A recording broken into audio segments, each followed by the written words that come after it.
ಮೊದಲಾಗಿ ನನ್ನ ಗುರುಗಳ ಪಾದಾರವಿಂದಕ್ಕೆ ಶಿರವನ್ನು ವಂದಿಸುತ್ತಾ ವೆಲ್ಕಮ್ ಬ್ಯಾಕ್ ಟು ಸ್ಕೂಲ್ ಎಂಬ ಕಾರ್ಯಕ್ರಮದ ವೇದಿಕೆಯಲ್ಲಿರುವ ಗುರುಗಳೇ, ಶಿಕ್ಷಕವೃಂದದವರೇ ಹಾಗೂ ಆಡಳಿತ ವರ್ಗದವರೇ ಹಾಗೂ ನನ್ನ ಮಿತ್ರರೇ, ಸಾವಿರ ಜನರು ಮಾತಾಡಲಿಕ್ಕೂ ಭಯ ಆಗ್ತಾ ಇಲ್ಲ. ಈಗ ನನಗೆ ಭಯ ಆಗ್ತಾ ಉಂಟು ತುಂಬ. ಏನು ಮಾತಾಡೋದಿಂದಲೇ ಬಾಯಲ್ಲಿ ಬರ್ತಾ ಇಲ್ಲ. ನನ್ನ ಹೆಸರು ಪವನ್ ಮಲತರ್ಕ, ನಾನು ಕೃಷಿಕನಾಗಿದ್ದೇನೆ. ಈ ಒಂದು ಬ್ಯಾಕ್ ಟು ಸ್ಕೂಲ್ ಎಂಬ ಈ ಒಂದು ಕಾರ್ಯಕ್ರಮವನ್ನು ಮೊದಲಾಗಿ ಈ ಕಾರ್ಯಕ್ರಮವನ್ನು ಹೋಸ್ಟ್ ಮಾಡಿದ ಚೈತ್ರ ಅವರು ಆಗಿರ್ಬೋದು, ದಿವ್ಯಶ್ರೀ ಅವರಾಗಿರ್ಬೋದು, ದೀಪಕ್ ಹಾಗೂ ಪ್ರವೀಣ್ ಹಾಗೂ ಚೇತನ್, ಮೊದಲಾಗಿ ಇವರಿಗೆ ನಾನು ಧನ್ಯವಾದ ಹೇಳ್ತೇನೆ. ಇಂಥ ಒಂದು ಅವಕಾಶ ಸಿಕ್ಕಿದ್ದೇ ಪುಣ್ಯ. ನನಗೆ ಮನೆಯಲ್ಲಿ ಹೊರಡುವಾಗ ನನಗೆ ಒಮ್ಮೆ ಬೇಡ ಅಂತ ಆಯಿತು, ಆದರೂ ನನ್ನ ವೈಫ್ ನನ್ನನ್ನು ಕಲಿಸಿದ್ರು, ಹೋಗಿ ಇಂಥ ಅವಕಾಶ ನಿಮಗೆ ಸಿಗ್ಲಿಕ್ಕಿಲ್ಲ ಅಂತ ಹೇಳಿ ಕಲಿಸಿದ್ರು. ನನಗೆ ದೊಡ್ಡ ಕಾರ್ಯಕ್ರಮ ಇದ್ದ ಕಾರಣ ಆ ಕಾರ್ಯಕ್ರಮಕ್ಕೆ ಅವರು ನಾನು ಹೋಗ್ತೇನೆ ಅಂತ ಹೇಳಿ ನೀವು ಹೋಗಲೇಬೇಕು ಅಂತ ನನ್ನನ್ನು ನನ್ನ ವೈಫ್ ಕಲಿಸಿದ್ರು. ಇನ್ನೊಂದು, ನಾನು ಇಲ್ಲಿ ಬಾಲ್ಯದಲ್ಲಿ ಒಂದು 8th ಇಂದ 10th ಇಲ್ಲಿ ಹೋಗಿ ಕ್ಲಾಸಿಗೆ ಹೋಗ್ತಿದ್ದೆ. ಮೊದಲಾಗಿ ನಾನು ಇಲ್ಲಿಗೆ ಅಡ್ಮಿಷನ್ ಆಗುವಾಗಲೇ ನಾನು ಬೈಕಲ್ಲಿ ತಿಂದಿದ್ದೆ. ಮೊದಲಾಗಿ ಇಲ್ಲಿಗೆ ಅಡ್ಮಿಷನ್ಗೆ ಬರುವಾಗ ನಾನು, ತಂದೆ, ನನ್ನ ಅಕ್ಕ ಬಂದಿದ್ದದ್ದು. ನಾನು ಅಡ್ಮಿಷನ್ಗೆ ಬರುವಾಗ ತಂದೆ ಚೇರಲ್ಲಿ ಕೂತ್ಕೊಂಡ್ರು, ನಂತರ ನಾನು ಒಂದು ಚೇರಲ್ಲಿ ಕೂತ್ಕೊಂಡೆ, ಅಕ್ಕ ಹಿಂದೆ ನಿಂತ್ಕೊಂಡಿದ್ದು. ಮಾಸ್ಟರ್ ಆವಾಗಲೇ ಎಂತೆಲ್ಲ ಒಂದು ಹೇಳಿದ್ರು, ಯಾಕೆ ಅದು ಗೊತ್ತಾಯ್ತಾ ಅಂತ. ಇಲ್ಲ ಸರ್ ಅಂತ, ನೀನು ಇವಾಗ ಇಲ್ಲಿ ಕೂತ್ಕೊಳ್ಳಿಕ್ಕಿಲ್ಲ, ಮೊದಲಾಗಿ ನೀನು ಇಲ್ಲಿ ಪಾಸ್ ಆಗಿ ಟೀಸ್ ತಗೊಂಡು ಹೋಗು, ಆಮೇಲೆ ನಾನೇ ನಿನ್ನ ಇಲ್ಲಿ ಕೂಡಿಸ್ತಾನೆ ಅಂತ ಹೇಳಿದೆ. ಅದೇ ನನಗೆ ಗೋಣಿ ಆಗಿರ್ಬೇಕು ಬೈಕ್ಗಳು. ಆ ನಂತರ ವರ್ಷ 3 ವರ್ಷ ಬೈಕ್ಗಳು ಮಾತ್ರ ಬಿಟ್ಟು ನಿಂತ್ಕೊಂಡೇ ಬರ್ತಾವ.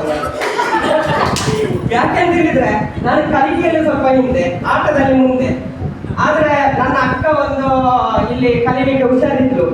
ಅದೇ ರೀಸನ್ ಒಂದು, ನಿನ್ನ ಅಕ್ಕ ಅಷ್ಟು ಕಲಿತಾರೆ, ನಿನಗೇನು ಕಲಿಲಿಕ್ಕೆ ಅಂತ. ನಮ್ಮ ಜತ್ತಮುತ್ತಾರ ಹೇಳಿದ ಮಾತೊಂದು ನೆನಪುಂಟು. ನನ್ನ ಅಕ್ಕನಲ್ಲಿ ಯಾವಾಗಲೂ ಹೇಳುದು, ನಿನ್ನ ಕಾಲಿಗೆ ಕಟ್ಟಿ ಅವನನ್ನು ಎಳ್ಕೊಂಡು ಹೋಗು, ಆವಾಗ ಅವ ಹುಷಾರಾಗ್ತಾನೆ ಅಂತ. ಹೀಗೆ ಮತ್ತೆ ನಮ್ಮ ಉದಯ ಸರ್ ಆಗಿರ್ಬೋದು, ರವೀಂದ್ರ ಸರ್ ಆಗಿರ್ಬೋದು, ಅಕ್ಕನ ಹೆಸರು ಹೇಳಿ ನಾನು ಬಿಟ್ಟು ನಿಂತಿದ್ದೆ ತುಂಬಾ. ನಿನ್ನ ಅಕ್ಕ ಹುಟ್ಟಿದ್ದಾಳೆ, ನಿಂಗೇನು ಕಲೀಲಿಕ್ಕೆ ಅಂತ. ಆದ್ರೂ ನಾನು ಒಂದು ಸೇವೆ ಮಾಡಿದ್ರು. ನಾನೊಂದು 8th ಅವರು ನನಗೆ ಕ್ಲಾಸ್ ಮಾಸ್ಟರ್ ಆಗಿದ್ರು. ರಿಸಲ್ಟ್ ಹೇಳಿದ್ರು. ರಿಸಲ್ಟ್ ಎಲ್ಲ ಹೇಳಿದ ನಂತರ ಪವನ್ ಪಾಸ್ ಅಂತ ಹೇಳಿದ್ರು. ಲಾಸ್ಟಿಗೆ ನೀವು ಇದು ಆವಾಗ ಬುಕ್ಕಿಗೆ ಅಮೌಂಟ್ ತರಲಿಕ್ಕಿತ್ತು. ನಾನು ಬುಕ್ಕಿಗೆ ಅಮೌಂಟ್ ತರಲಿಲ್ಲ. ಏನು ಮಾಡಿದ್ರೆ ಬುಕ್ಕಿಗೆ ಅಮೌಂಟ್ ತರಲಿಲ್ಲ ಅಂತ ಹೇಳಿದ್ರು. ತರಲಿಲ್ಲ ಸರ್. ಪಾಸ್ ಆಗ್ತೇನೆ ಅಂತ ಧೈರ್ಯ ಇದ್ರಲ್ಲ, ಅಷ್ಟು ಕಷ್ಟದಲ್ಲಿ ನಾನು ಪಾಸ್ ಆದದ್ದು. ಆದರೂ ನಂತರದ ದಿನದಲ್ಲಿ ನಾನು SSB ಯಲ್ಲಿ PUC ನಲ್ಲಿ, ನಂತರ ವಿವೇಕಾನಂದ ಕಾಲೇಜಲ್ಲಿ ಪಾಲಿಟೆಕ್ನಿಕ್ ಮಾಡಿದೆ. ನಂತರ ದಿನ ಸ್ವಲ್ಪ ಉದ್ಯೋಗದ ಆಸಕ್ತಿ ಕಮ್ಮಿ ಇದ್ದ ಕಾರಣ ಕೃಷಿ ಚಟುವಟಿಕೆ ಹೋದೆ. ನಂತರ ನನಗೆ ಓದಬೇಕು ಅಂತ ಆಯಿತು. ಕರೆಸ್ಪಾಂಡಿಂಗ್ ಡಿಗ್ರಿ ಮಾಡಿದೆ. ನಾನು ಫೈನಲ್ ಇಯರ್ ಡಿಗ್ರಿ ಎಕ್ಸಾಮ್ ಬರೀತಿರುವಾಗ ದಿವ್ಯ ಅವರು ಲೆಕ್ಚರ್ ಆಗಿದ್ರು. ನಾನು ಕರೆಸ್ಪಾಂಡಿಂಗ್ ಲೆಕ್ಚರ್ ಆಗಿದ್ರು, ನನಗೆ ಯಾವಾಗ ಸಿಕ್ಕಿದ್ರು.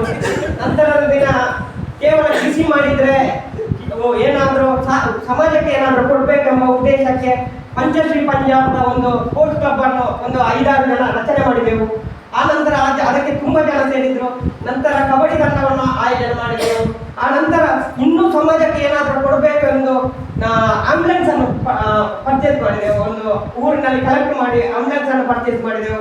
ಅದರಲ್ಲಿ ಈಗ 900 ಸೇವೆಯನ್ನು ನೀಡಿ 200 ಸಂಪೂರ್ಣ ಉಚಿತ ಸೇವೆಯನ್ನು ನೀಡಿದ್ದೇವೆ. ನಾನೊಂದು 3 ವರ್ಷ ಆ ಸಂಘ ಸಂಸ್ಥೆಯಲ್ಲಿ ಅಧ್ಯಕ್ಷನಾಗಿದ್ದೆ. ನನ್ನ ಅಧ್ಯಕ್ಷನ ಅವಧಿಯಲ್ಲಿ ನಮಗೆ ಸ್ವಾಮಿ ವಿವೇಕಾನಂದ ರಾಜ್ಯ ಪ್ರಶಸ್ತಿ ಬಂದಿದೆ. ಅದಕ್ಕೆ ಅದು ನಮಗೆ ಮುಖ್ಯ ವಿಷಯ. ಇದನ್ನೆಲ್ಲ ನೋಡಿಕೊಂಡು ನನ್ನನ್ನು ಇವಾಗ ಆನಂತರ ಯುವಜನ ಸಂಯುಕ್ತ ಮಂಡಳಿ ಸುಳ್ಯ ತಾಲೂಕಿನ ಯುವಜನ ಸಂಘದ ಎಲ್ಲ ಒಕ್ಕೂಟಕ್ಕೆ ನನ್ನನ್ನು ನಿರ್ದೇಶಕರಾಗಿ ಆಯ್ಕೆ ಮಾಡಿದ್ರು. ನಂತರ ಕಾರ್ಯದರ್ಶಿಯಾದೆ, ಖಜಾಂಚಿಯಾದೆ, ಈಗ ಉಪಾಧ್ಯಕ್ಷರಾಗಿ ಕಾರ್ಯನಿರ್ವಹಿಸುತ್ತಿದ್ದೇನೆ. ನಂತರದ ಸುಳ್ಯ ತಾಲೂಕಿನ ಇನ್ನೊಂದು ವರ್ಷ ನಾನು ಅಧ್ಯಕ್ಷನಾಗಿದ್ದೇನೆ. ಈಗ ನಿಯೋಜಿತ ಅಧ್ಯಕ್ಷರಾಗಿದ್ದೇನೆ. ಮತ್ತೆ ನಮ್ಮ ಸಂಘದಿಂದ ಬಡ ವಿದ್ಯಾರ್ಥಿಗಳಿಗೆ ನಾವು ಬಡ ಕ್ರೀಡಾಪಟುಗಳಿಗೆ ಏನಾದರೂ ಸಹಾಯ ಬೇಕು ಅಂತ ಹೇಳಿದ್ರೆ ಖಂಡಿತವಾಗಿ ನಮ್ಮನ್ನು ಕಾಂಟ್ಯಾಕ್ಟ್ ಮಾಡಿ ನಾವು ಖಂಡಿತವಾಗಿ ಕ್ರೀಡಾಪಟುಗಳಿಗೆ ಸಹಕಾರ ಮಾಡ್ತೇವೆ. ವಿದ್ಯೆಗೆ ಆಗಿರ್ಬೋದು, ಅಲ್ಲಂದ್ರೆ ಕ್ರೀಡೆಗೆ ಆಗಿರ್ಬೋದು ಎಲ್ಲ. ಮತ್ತೆ ನಾವು ಫುಲ್ಲು ಸಮಾಜವರ ಕಾರ್ಯ ಮಾಡ್ತಾ ಇದು ಕೊಡ್ತಾ ಇಲ್ಲ, ಬೇರೆಯವರಿಗೆ ಕೊಡ್ತಾ ಇಲ್ಲ, ಕ್ರೀಡಾಪಟುಗಳಿಗೆ ಮಾತ್ರ ಕೊಡ್ತಾ ಇಲ್ಲ. ನಮ್ಮ ಸ್ಪೋರ್ಟ್ಸ್ ಕ್ಲಬ್ ಆದ ಕಾರಣ ಹಾಗಾಗಿ ನಿಮ್ಮ ಸಹಕಾರವನ್ನು ಬಯಸುತ್ತಾ ಅವಕಾಶಕ್ಕಾಗಿ ನಾನು ವಂದಿಸುತ್ತೇನೆ.